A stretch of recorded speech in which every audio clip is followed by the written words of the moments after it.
este es el último acto de esta reunión. Entonces, mi charla se llama Predicar para el coro. ¿Os acordáis de la expresión esta? To preach to the choir, que es una expresión que dicen que, bueno, que se aplica cuando se predica a unos que están completamente convencidos de lo que se le va a decir. Entonces, pues, en ese sentido no tiene mucho valor. Pero bueno, vamos a ver. Esto es una especie, o sea, esta conferencia que hemos hecho el grupo vamos a llamarlo el grupo del CSIC en la Escuela de Madrid, es una especie de acta que levantamos de todo lo que hemos ido construyendo, todos los grupos del CSIC en la Escuela, de las distintas regiones, de Europa, de todos. Entre todos hemos hecho un resumen nosotros, a ver si os gusta, y no es una propuesta, porque como lo hemos hecho entre todos, pues estaréis de acuerdo. A ver si os gusta el resumen o el acta que hemos levantado. Vamos a ver, lo primero es que la dificultad en la enseñanza, estamos todos de acuerdo, es que el conocimiento que intentamos que nuestros alumnos y alumnas y que queremos nosotros adquirir, resulta que no es un conocimiento declarativo o explícito. Es decir, de los que se pueden leer en un manual. Por ejemplo, te compras un coche y viene el manual del coche, o una bicicleta, podría venir el manual de la bicicleta, y es muy sencilla la instrucción que viene. Si la bicicleta se cae hacia la derecha, giras el guía hacia la derecha. O sea, eso es muy sencillo. Pero montar en bicicleta no es una cosa que se aprenda con un decálogo o con unas instrucciones. Para montar en bicicleta hay que montar y caerse un par de veces. Bueno, pues ese conocimiento explícito es el que no es el nuestro. El nuestro, el que queremos que nuestros alumnos cojan y que nosotros adquiramos, es un conocimiento implícito que no todos pueden adquirir y que se adquiere de una manera un poco misteriosa. Realmente las empresas están gastándose mucho dinero en saber lo que es el conocimiento implícito. Eso que hace que un vendedor, cuando entra un cliente, sepa si le va a vender un coche o no. Estas cosas, esto es medio intuitivo, en fin, esto es lo que es el conocimiento implícito y eso es lo que nosotros queremos que nuestros alumnos adquieran. El conocimiento de los seres humanos se basa en una capacidad misteriosa de formar conceptos. Los conceptos no existen, no es nada que sea real.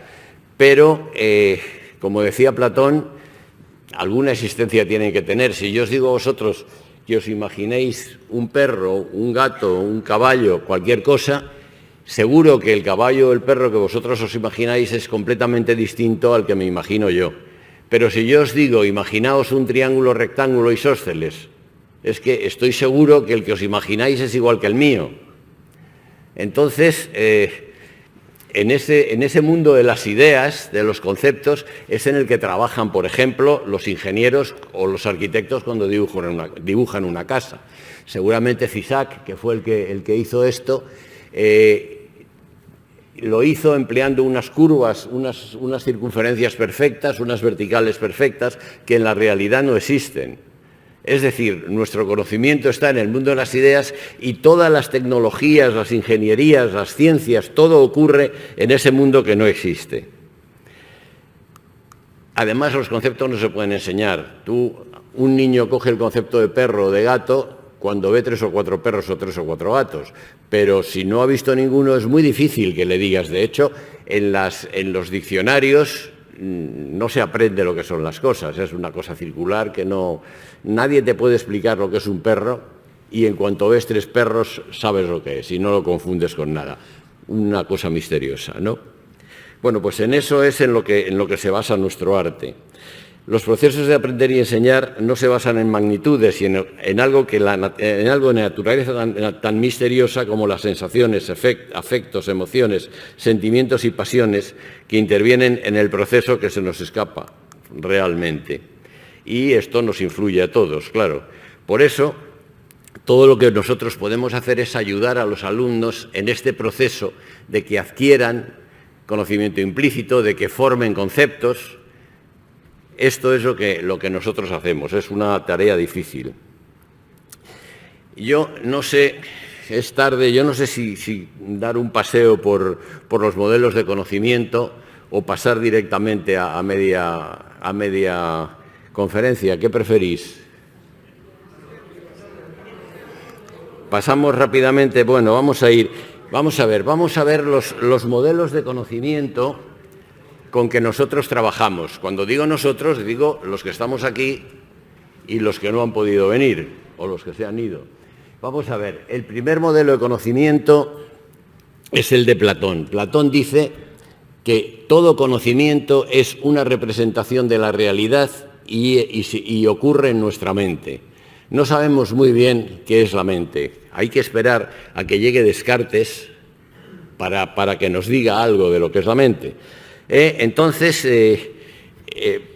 decía Platón, que os acordáis del mito de la caverna, que me parece que estaba en la República, en el que pone en boca de Sócrates el que nosotros solamente percibimos la realidad a través de las sombras, dice él, de nuestros sentidos, que son muy limitados, son muy pocos, y de una manera distorsionada. Entonces, vemos cómo se comportan y para explicarnos ese comportamiento, nosotros nos inventamos una teoría en la cabeza de cómo van funcionando las cosas.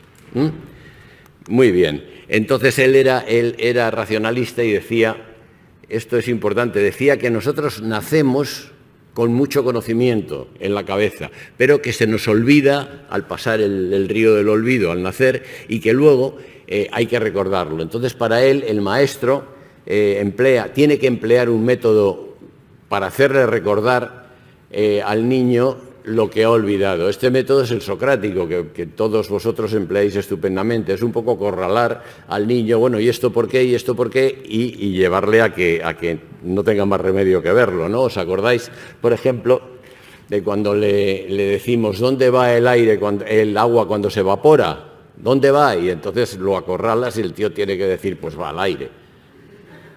Y luego ordeñas el aire con un bote frío y dices, pues es verdad. Bueno, pues esto viene del racionalismo de Platón. Resulta que luego vino Aristóteles y Aristóteles dijo, no, nosotros nacemos sin ningún conocimiento y lo vamos adquiriendo por observación y experimentación. Como veremos, los dos tenían parte de razón.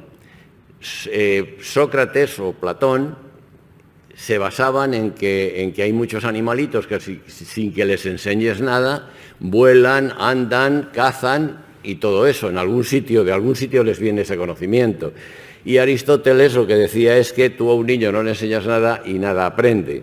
Bueno, fijaos, no siempre encontramos una buena actitud frente a la investigación y a la enseñanza. Agustín de Hipona, San Agustín, fijaos lo que decía. Hay en el alma otra especie de concupiscencia. San Agustín era una especie de Don Guido, que de joven se lo pasó estupendamente y luego de mayor se hizo gran rezador, ¿no?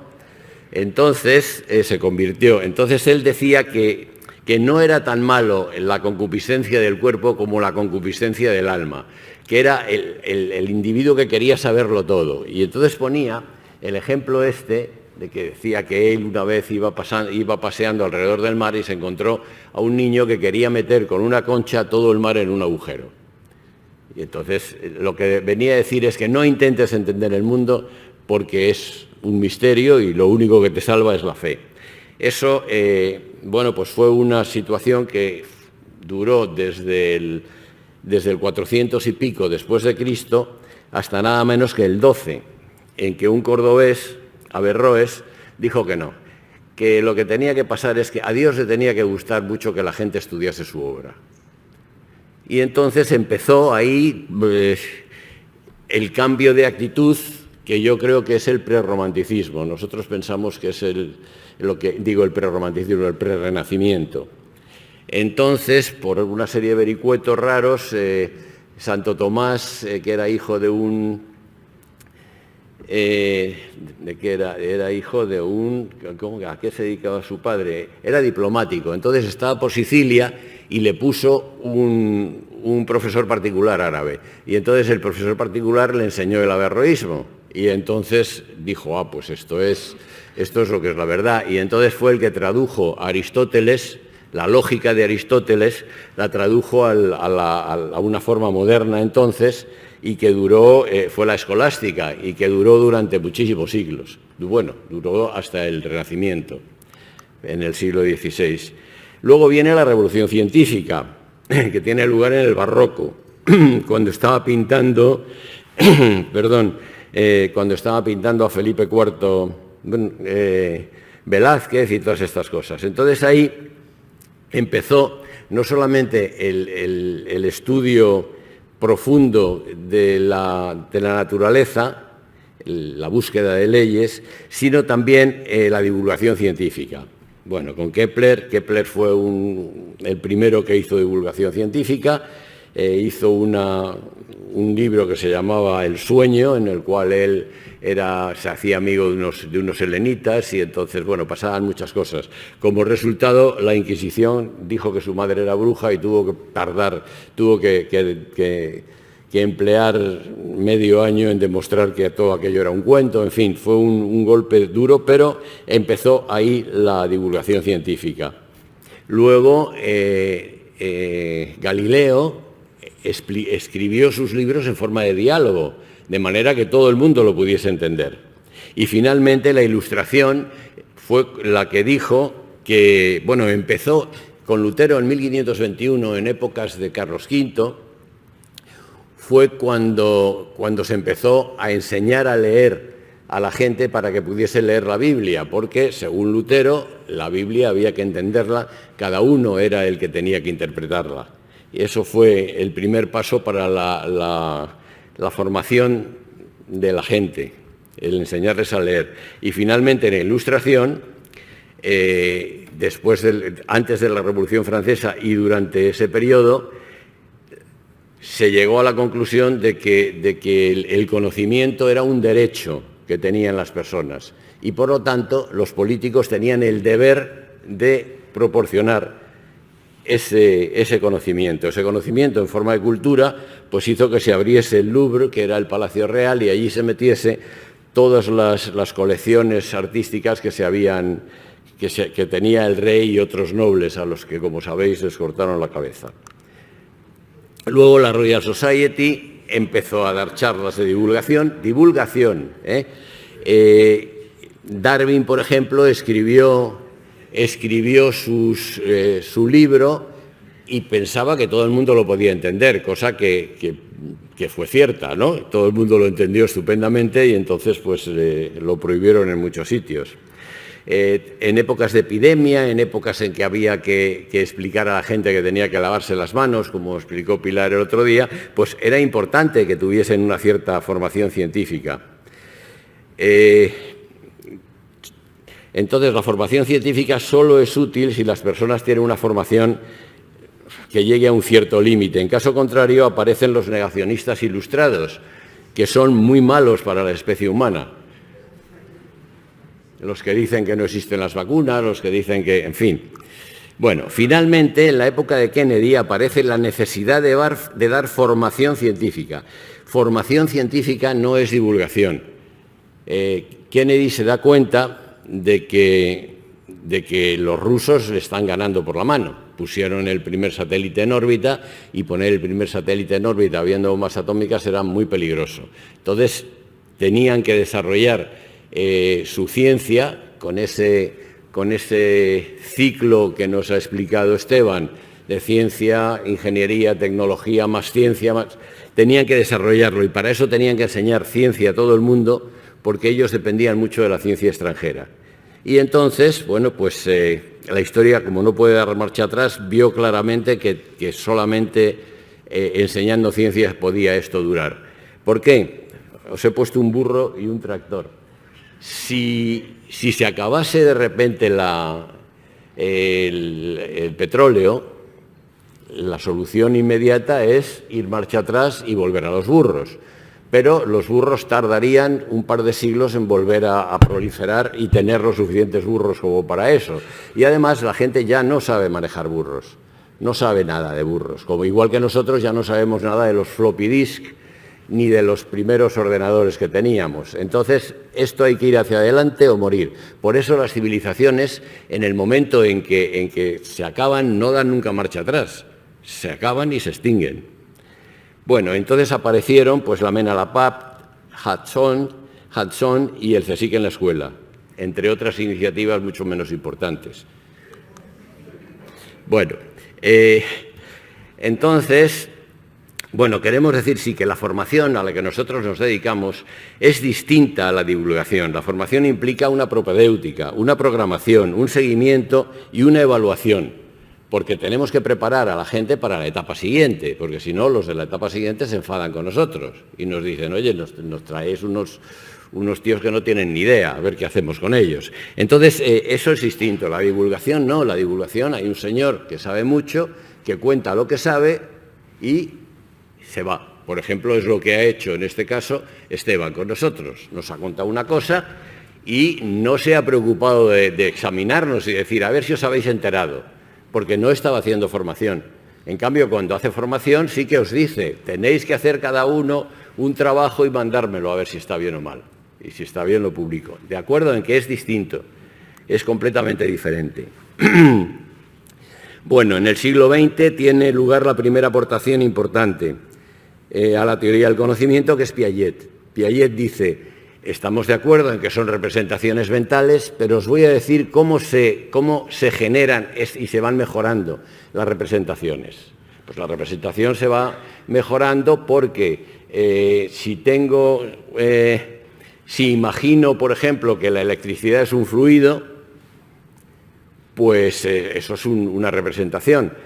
Pero, y cada vez que yo hago electricidad y froto una barra de vidrio de cualquier cosa, veo que pasa un fluido de la ropa a la barra, y entonces eso va funcionando hasta que se hacen los experimentos estos que hemos visto, que se le pone una cruz en medio y resulta que el fluido no pasa, o que se le pone un imán y resulta que el fluido se dobla hacia arriba y hacia abajo. Entonces ya no asimilas tu modelo y tienes que hacer otro modelo distinto por acomodación. Y entonces cada modelo nuevo es mejor que el anterior. Y así va funcionando. Fue el primero que dijo cómo se genera conocimiento, cómo se crea conocimiento. Kuhn lo leyó muy cuco y dijo, pues esto los científicos son iguales.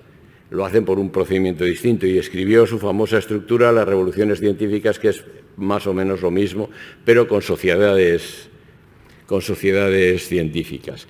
En la mitad del siglo XX se produce la revolución cognitiva, que consiste en sustituir el sistema de Pavlov-Skinner, que es el sistema que a mí me aplicaron, por ejemplo, para enseñarme a mí cosas durante el bachiller, los reflejos condicionados, y apareció la revolución cognitiva. Lo que realmente fue importante es el modelo computacional del cerebro. El modelo computacional del cerebro es también una teoría que dice que el cerebro es el cerebro el cerebro es como un ordenador en el que corren distintos programas, y el pensamiento es el software que tienes en el ordenador. ¿Se entiende? Es decir, el cerebro es el hardware y ahí vas metiendo software, programas que van corriendo, y al correr el programa es como el pensamiento. Esta teoría ha sido de mucho éxito. ¿Cómo se miden los éxitos de las teorías? Bueno, si estuviese aquí alguno que se dedicase a la bibliometría nos lo diría. El éxito de una teoría se mide por el número de publicaciones científicas a que da lugar y por el número de nuevos campos científicos a que da lugar. Dio lugar a la neuropsicología, dio lugar a la teoría de módulos, que dice que tenemos un módulo para la visión, otro módulo para aprender a leer, todas estas cosas, que luego resulta que son verdad, porque tú puedes ver si ¿cómo se llama? ¿Qué procedimientos son estos? Los de... aquí lo tengo. Los modelos estos de de visualización del cerebro, de oxígeno en cerebro. Sí, pues con eso se pueden ver qué parte del cerebro se activa con diferentes pensamientos o con diferentes acciones. Entonces sabe si uno no puede aprender a leer porque le falla, en fin, ha sido perfecto el modelo. Chomsky dice, fijaos que aquí volvemos a Platón y a Aristóteles. Platón decía que nosotros nacemos con todos los conocimientos, Aristóteles decía que con ninguno.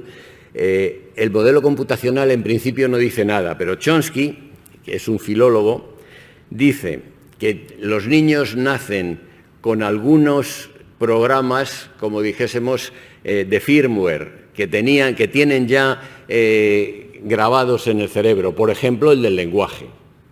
Todos los niños aprenden a hablar, además perfectamente, cualquier idioma.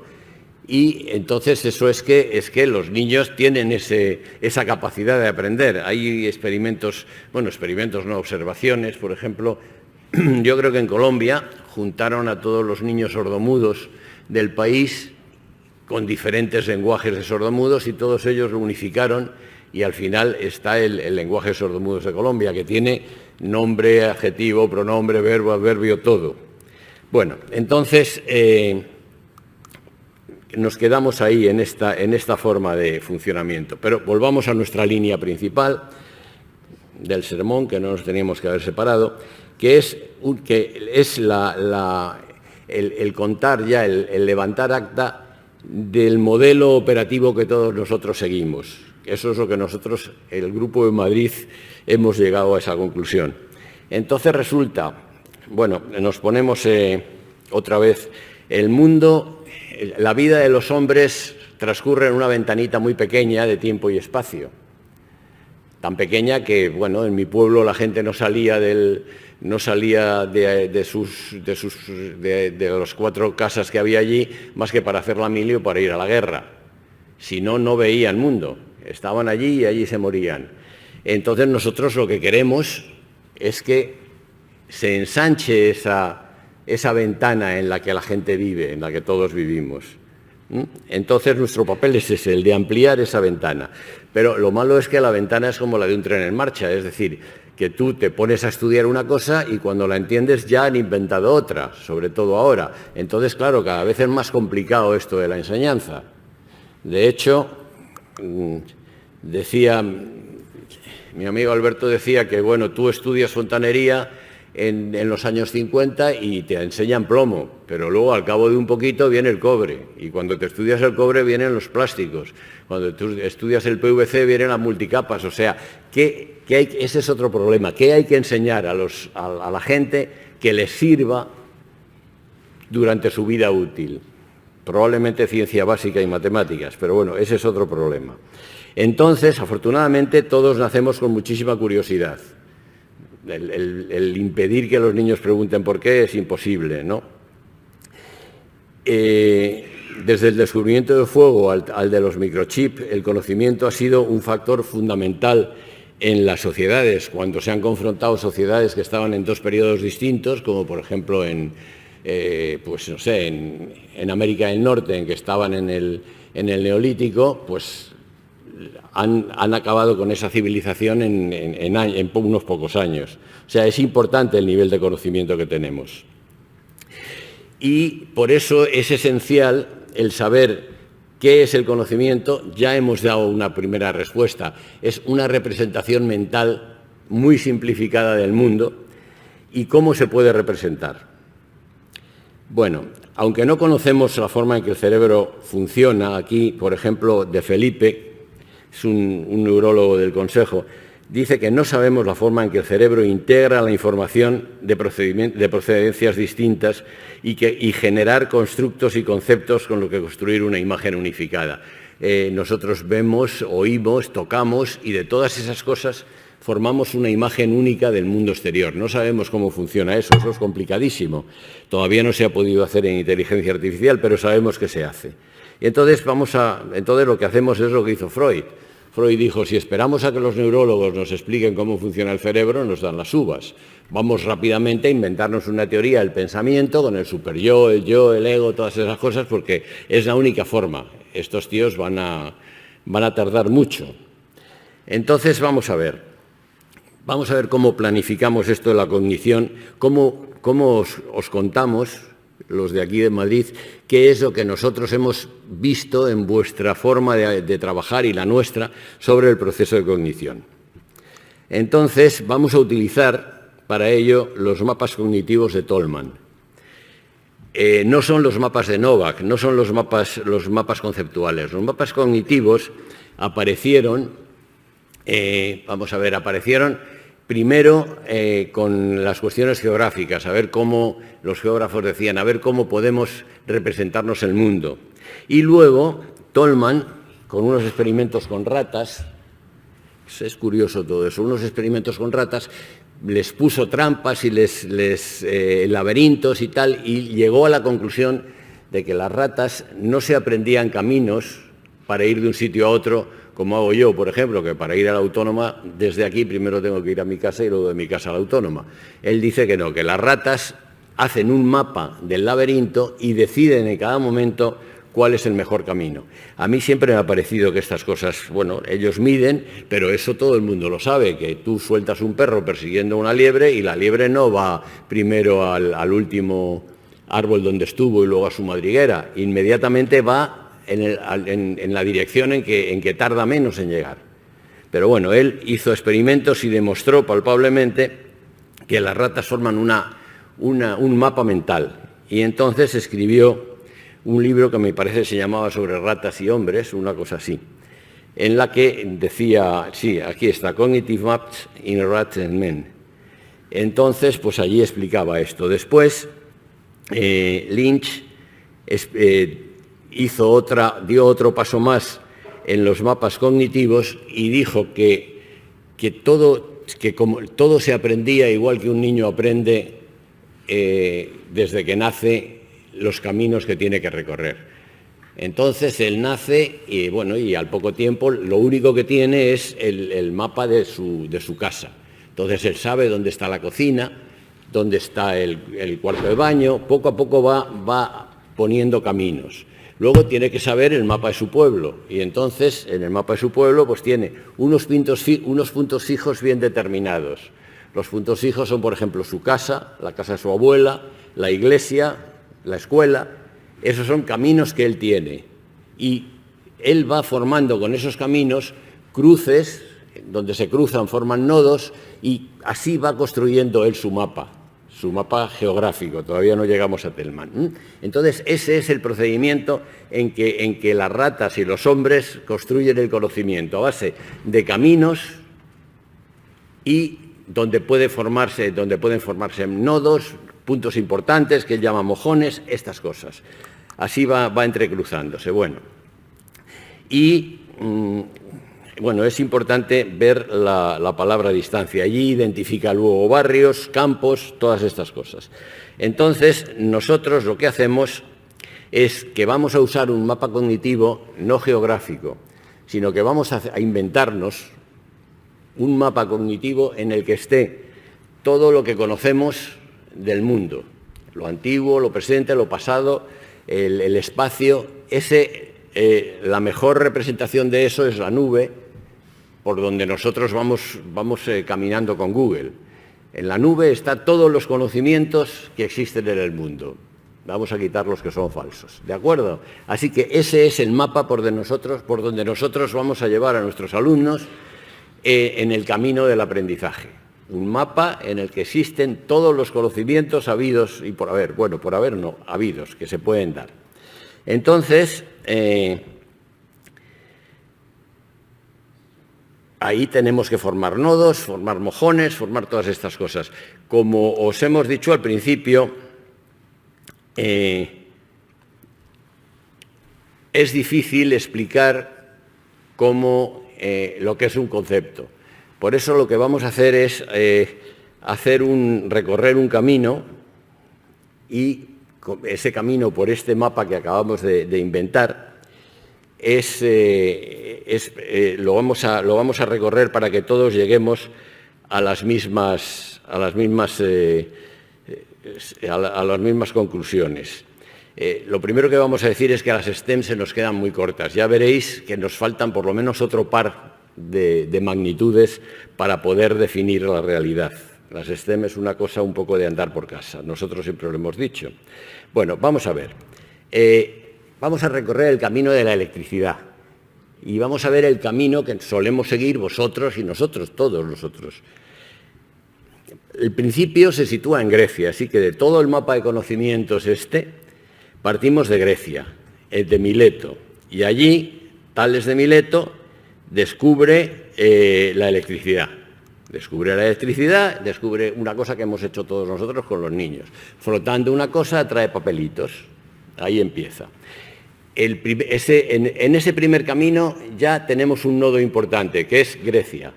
¿Qué es Grecia? Grecia, hay que explicar un poco lo que es Grecia, hay que estudiar lo que es Grecia. Y las luchas entre Esparta y Atenas, del Peloponeso, todas estas cosas convendría también explicarlas. Ahí hay dos caminos que se cruzan, que es el de la ciencia, por un lado el nuestro, el que vamos a seguir, y otro, un camino histórico que es importante tener en la cabeza porque a lo mejor lo recorre otro profesor. Al mismo tiempo que Tales, otros investigadores descubren el magnetismo. Este es, digamos, un barrio distinto del conocimiento. Donde podemos estudiar magnetismo, y el magnetismo lo estudiamos, descubrimos las leyes, los polos iguales se repelen, todo eso. Hay dos líneas de conocimiento. Los romanos, gente muy práctica, utilizaban la electricidad para dar masajes y para estimular la memoria. Tenían los peces estos que dan descargas, y entonces el tío que andaba medio cojo, pues si tenía dinero, le metían el pie en donde estaban le obligaban a pisar una raya y movía la pierna estupendamente. Entonces, bueno, la electricidad era un fenómeno conocido, aunque no se sabía lo que era, y parece que sabían que tenía algo que ver con el ámbar. Luego Platón, fijaos, nada menos que Platón,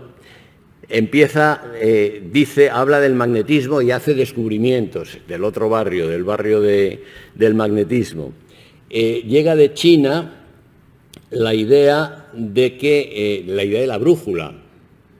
Eso es otra línea, otro nodo, que es el de China, que se nos mezcla y que convendría saber la historia de China.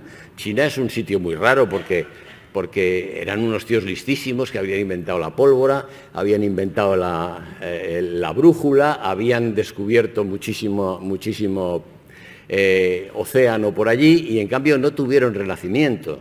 ¿Por qué no tuvieron renacimiento esos tíos? Los historiadores, que son otros científicos que se dedican a una ciencia más rara, nunca lo han explicado. Tampoco han explicado por qué, que es otra cosa que tenían que explicar, por qué en Grecia se acumuló tal cantidad de conocimientos en tan poco tiempo, y de teorías fantásticas que han llegado hasta nosotros. ¿Por qué pasó eso entonces y no pasa ahora? Eso sería interesante saberlo. Bueno, pues entonces otro nudo es la historia de China y su ciencia y su civilización.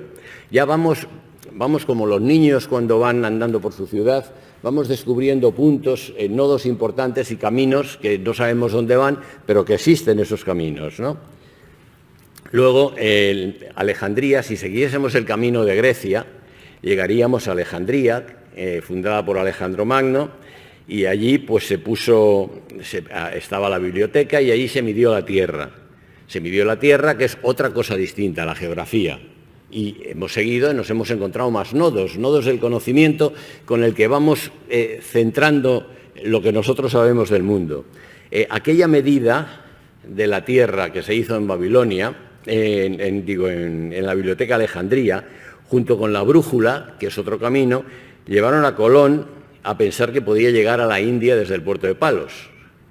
Entonces, esa es otra línea que se nos mezcla. Ya son muchísimos nodos, ya no os puedo decir los nodos que hay y los caminos que se entremezclan, pero vamos formando una idea histórica, de historia de la ciencia, de historia de la civilización, un poco así, ¿no? Y llegó al descubrimiento de América. Más cosas. Alexander Nekham, que es Alexander Necan tuvo la suerte de que su madre lo tuviese a la misma vez que Ricardo Corazón de León, que nació Ricardo Corazón de León. La reina no quería dar de mamar a Ricardo Corazón de León y entonces la madre de Alexander Necan le dio de mamar, eran hermanos de leche y eso le proporcionó un medio de vida que le permitió dedicarse a la investigación y bueno, pues eso nos lleva a otra cosa, porque a Ricardo Corazón de León, y Ricardo Corazón de León era hermano, ¿quién era su hermano? Juan Sin Tierra. ¿Y Juan Sin Tierra qué hizo? Juan Sin Tierra suscribió la Carta Magna. Ahí es otro camino en que se junta con un nodo importante y que se va cerrando, porque la Carta Magna fue el primer momento en que los nobles le dijeron al rey, oye tú, que nosotros también mandamos, y pusieron la Cámara Alta. Entonces, ahí se mezclan ya las cosas sociales con la ciencia, con todas estas cosas, pero bueno, le vamos acorralando. Bueno, en 1543, que es un año muy fácil, 1543, dio comienzo a la revolución científica. Lo dicen muchos, porque Copérnico dice que el Sol es el Sol el que está en el centro del universo conocido y no la Tierra. Entonces esto provoca el que todos los nuevos conocimientos se tengan que modificar. La teoría nueva sustituye a la vieja. ¿Os acordáis de la asimilación y la acomodación? Bueno, pues teníamos muy asimilada la teoría geocéntrica. De hecho, no se le ocurre a nadie decir que la Tierra se mueve cuando vemos que no se mueve y que el Sol sale. Bueno, pues resulta que tenemos que cambiar toda nuestra forma de pensar. Eso es una revolución científica, pero esto lleva consigo el que la Iglesia se ponga en contra. ¿Por qué se pone en contra? Pues porque la Iglesia era la que daba el derecho a reinar a los reyes. Si la Iglesia está equivocada, los reyes entonces no son así, no son reyes por la gracia de Dios, como era Franco. Franco era caudillo por la gracia de Dios, por cierto, en el siglo XX. Pero si no son así, pues entonces esto se desmorona todo. Entonces eso nos lleva por otro camino, el camino de las revoluciones sociales. Y estamos todos estamos, no perdáis de vista que estamos en el mapa de Google, y estamos en el que está representado todo el conocimiento. Nosotros lo vamos recorriendo y vamos haciendo una tela de araña en la que, fijaos qué bien, podemos marcar la distancia entre, por ejemplo, los reyes católicos y nosotros, definiendo el número de nodos que hay entre medias, como los sociólogos dicen qué distancia hay entre el rey y yo, pues el número de conocidos, de intermedios conocidos que tenemos. Bueno, pues aquí definimos la distancia entre dos, la distancia mental o de conocimiento entre dos sucesos, como el número de nodos que tenemos entre ellos y nosotros. Por ejemplo, los reyes católicos. ¿Qué sabemos de los reyes católicos? Los reyes católicos pagaron a Colón. Colón hizo uso, Colón es un mojón nuestro, Colón hizo uso de las medidas que habían dado, que habían hecho los de la Biblioteca de Alejandría, que ya hemos estado allí. Y sabemos que fue con la aguja magnética. Luego también es otro camino, o sea que ya no nos es todo tan desconocido. Nos es todo conocido, nos es cercano, porque tenemos un caminito que va por los nodos que hemos descubierto. Por ejemplo, William Hilbert es un tío que era médico de Isabel, la Reina Virgen, y probablemente pues fueron a ver los estrenos de Shakespeare juntos, porque eran amigos. Entonces, en Shakespeare, por ejemplo, había leído a Cervantes. Eso nos mete justo en el siglo de oro nuestro. Y era un individuo que inventó el versorium que distinguía entre la electricidad y el magnetismo. Entonces, veis cómo la cosa nos va siendo más conocida, como a los niños su pueblo. Ya nos vamos metiendo, nos vamos desplazando por sitios conocidos, ¿no? Más cosas. Hemos dicho que eso nos conecta, Shakespeare y la Reina Virgen nos conecta con el Siglo de Oro. Y entonces, bueno, pues ahí vemos, tampoco el Siglo de Oro está explicado por los historiadores, no sabemos por qué de repente salieron una gente magnífica en literatura, bueno, en todo, en las artes, en todo, aquí en este país, ¿no?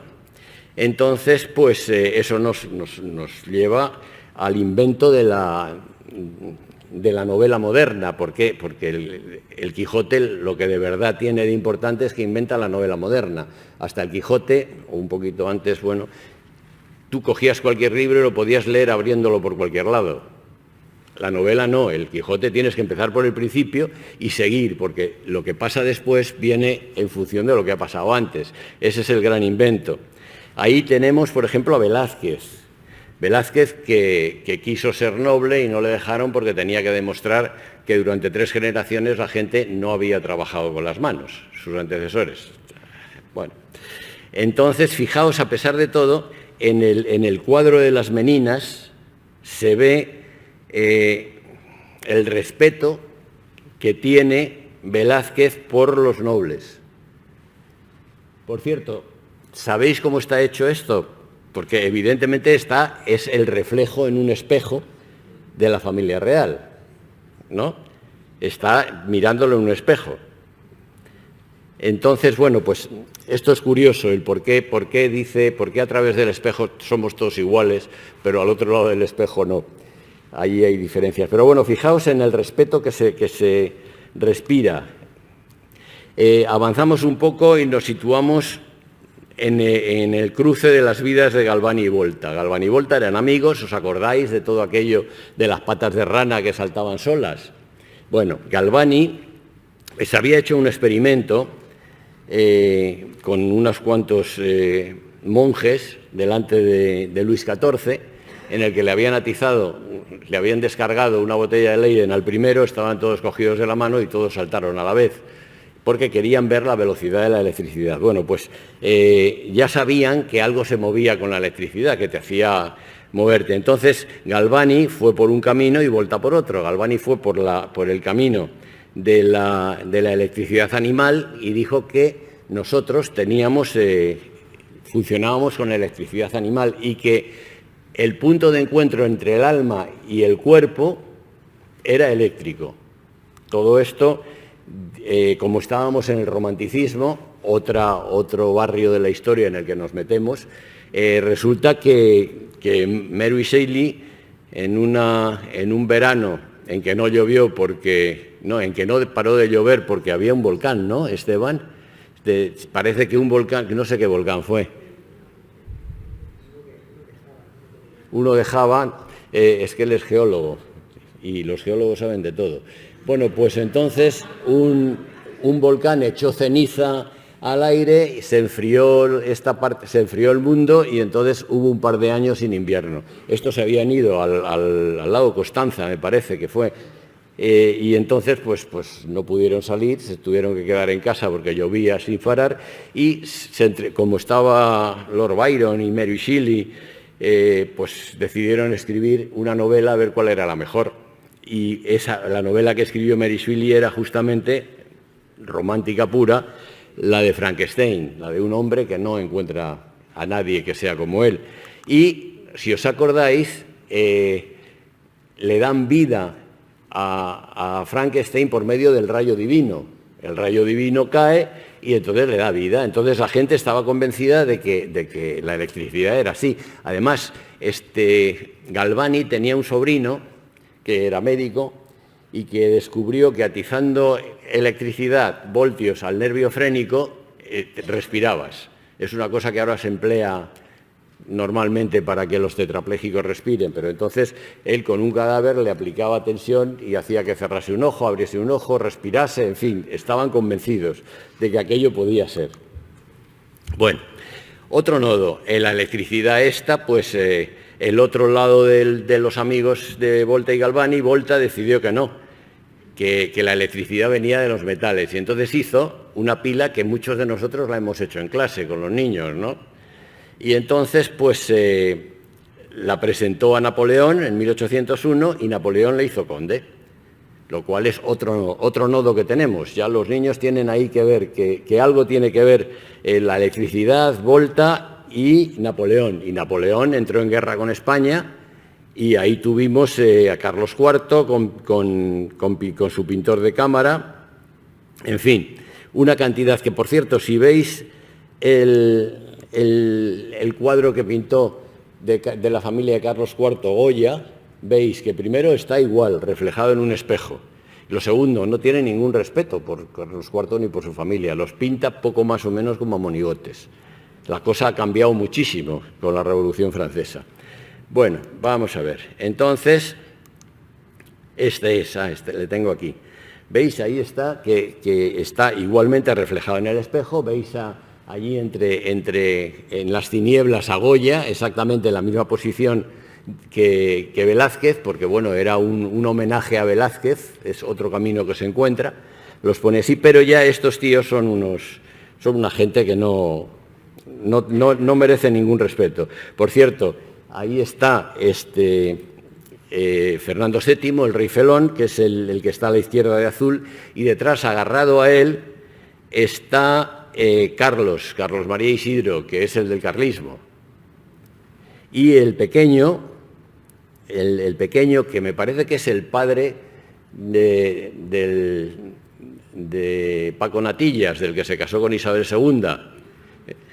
Paco Natillas es de Pastaflora. Bueno, pues a ese le impidieron gobernar, le impidieron ser rey porque se parecía demasiado a Godoy. Parece que salió demasiado parecido. Bueno, pues ya tenemos ahí una cantidad de nudos tremendos, ¿no? Ya vamos conociendo un trozo de la historia estupendamente, ¿no? Y de repente llegamos a Ørsted. Ørsted, que también le has citado tú, el que dice cómo es que un hilo conductor o cargas en movimiento crean un campo magnético. Y entonces cae la frontera entre el magnetismo y la electricidad, hacer gárgaras, ya todo es lo mismo. Entonces, ¿qué pasa?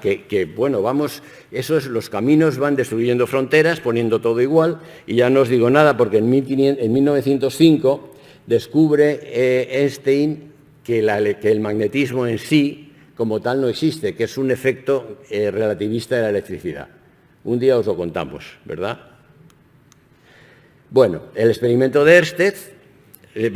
Ahora vamos a ver que las STEM son demasiado restringidas, que no dan de sí. El experimento de Ørsted lo utilizó Ampère para enunciar las leyes del electromagnetismo, porque a Ørsted no se le ocurrió. Y vamos, a los 2 meses de publicarlo Ørsted, Ampère ya las tenía. Es que a mí me da mucha rabia que haya gente tan lista, porque claro, los que no somos tan listos, pues vamos. Pero bueno, el hecho, y Faraday, que era también inteligentísimo. Fijaos que estoy empleando el modelo de historia de Tucídides. Heródoto, Tucídides y Jenofonte, que eran tres historiadores, pues cada uno tenía un modelo. Tucídides empleaba el modelo de la historia por los personajes, que es lo que a nosotros nos han enseñado. Entonces yo estoy empleando ese modelo, que realmente es una simplificación enorme, porque entre rey y rey hay mucha gente que está pululando y que tiene algo que ver. Aquí habría otros investigadores, pero no, yo voy simplemente nombrando los investigadores importantes y dejando a otros aparte completamente, porque ya hemos dicho que el conocimiento es una representación simplificada de la realidad. Algo tienes que simplificar, porque si no, no te cabe en la cabeza. Entonces Faraday construye este motorcillo que nosotros hemos hecho muchas veces con los chicos. Muy bien. Entonces, bueno, hasta aquí es todo el laboratorio, ¿no? Estamos jugando en el laboratorio como el conocimiento previo a lo que nos ha contado Esteban. Entonces, de repente surge un ingeniero, Siemens. Y Siemens hace un juguete en la feria de Berlín de 1879, pues hace un juguete que es un motor montado en un par de ruedas con 3 coches, en el que, pues ya lo veis ahí, tiene 2 kilovatios, una porquería, pero da una vueltecilla a 16 personas. Es un poco más que un juguete.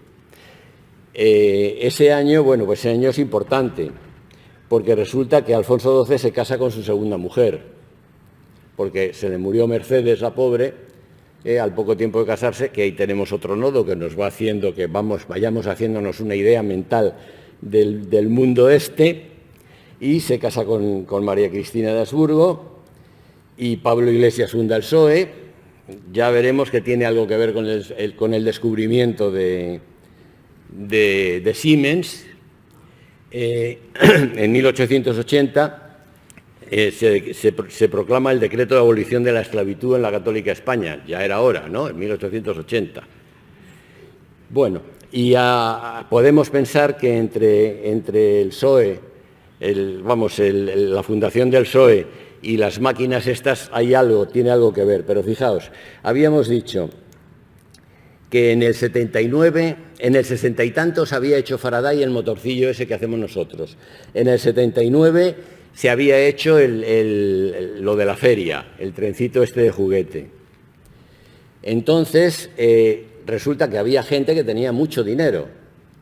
Los del capital riesgo, había mucha acumulación de capital, porque la burguesía había hecho, en la primera revolución científica, de la primera revolución tecnológica, había hecho mucho dinero, y entonces vio el invento de este hombre y dijo, aquí podemos hacer algo con ello, y empezó a desarrollarlo. Con mucho dinero empezó a desarrollarlo. El capital es una cosa que no entra en las STEM, pero ya veis que es importantísimo. Tiene que haber capital acumulado para que una ingeniería pase a ser una tecnología general. Y entonces se desarrolló, pues eso. En el 81 se hizo el primer tranvía. En el 88 la primera vía férrea. Inmediatamente se hicieron unas locomotoras tremendas y empezó otra idea nueva, la revolución tecnológica.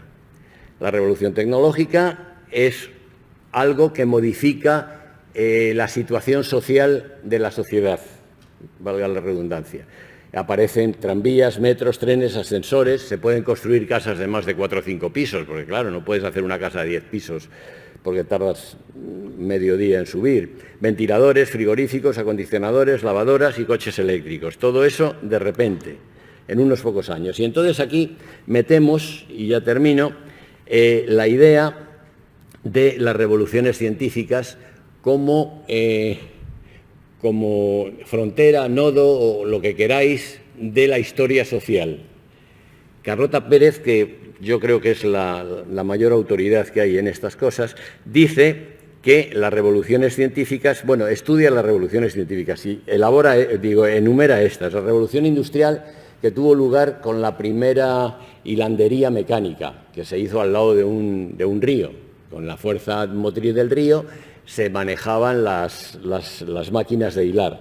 Allí estaban eran mujeres las que trabajaban en la máquina de hilar, y los niños los niños de 7, 8 años, eran los que cuando se rompía el hilo se metían por allí y ataban el hilo otra vez, y en fin, trabajaban todos como negros. Después, en el 29, se hizo la época del hierro, la máquina de vapor y el ferrocarril. Con eso se quedaron sin trabajo todos los que llevaban carros de mulas. En el 75, el acero y la ingeniería pesada. En 1908, la época del petróleo, el automóvil. El del acero y la ingeniería pesada, ahí tenemos que meter la electricidad. Y ya habéis visto que es en 1888 cuando se hacen los primeros trenes. Ahí todos los que sabían algo de las máquinas de vapor se quedaron sin trabajo. Eso es malo. Tuvieron que aprender todas las cosas de electricidad y se creó muchísimo empleo. Eso es bueno. Se desarrolló el mundo, se hizo un mundo nuevo eléctrico, eso es bueno, y cuando se descubrió cuando se hizo el paso siguiente, se quedaron otra vez sin trabajo en otro ciclo distinto, ¿no? Entonces, la siguiente etapa es la revolución industrial de informática y telecomunicaciones. La siguiente es la de bio y nanotecnología, en la que estamos ahora, con el ARN y todas estas cosas, y veremos cuál es la siguiente. Entonces, lo que dice Carlota Pérez es que siempre hay un patrón constante en la cronología de las revoluciones científicas. Y esto nos suena a lo mismo que hizo Piaget con el desarrollo de los chicos, y lo mismo que hizo Kuhn con las revoluciones científicas, esta mujer lo hace con las revoluciones tecnológicas. Entonces dice que siempre es lo mismo: innovación científica, apoyo de capital, recesión por desaparición de la industria anterior, desarrollo de la nueva tecnología, con creación de empleo y progreso, para dar paso a la siguiente revolución tecnológica que hace a esta otra vez vieja. Entonces, aquí hemos añadido a las STEM un par de cosas que las tenéis que pensar vosotros. Y con eso yo creo que entendemos mejor este mapa del mundo en movimiento que tenemos que queremos entender. Así que esto es más o menos lo que os quería decir. Todas estas revoluciones se reflejan en la sociedad. Por ejemplo, cuando los nobles adquirieron una cierta prepotencia, se firmó la Carta Magna, que le decía que nosotros somos como tú, todos juntos, y se hizo la Cámara Alta. Después la burguesía cogió también fuerza y entonces se opuso a la Cámara Alta y dijo, bueno, nosotros también tenemos algo que decir. Y entonces se hizo la Cámara Baja, lo que es el Congreso ahora, ¿no? Lo otro es el Senado. Luego, con las revoluciones tecnológicas, apareció el proletariado. El proletariado se define como gente que no tiene nada más que su trabajo para vivir. Y entonces aparecieron los sindicatos. Luego las mujeres también dijeron, bueno, que nosotros también trabajamos, entonces apareció el feminismo. Todos estos movimientos fueron represaliados en principio, porque claro, modificaban el orden y eso no le gusta a la gente. Bueno, pues entonces esto es la idea que nosotros creemos que tenemos todos de las STEAM ampliadas, porque si no nos quedamos un poco cortos y no nos da tiempo para más. Como he predicado para el coro, pues el coro está encantado, claro. Eso siempre pasa. Muchas gracias. Vale.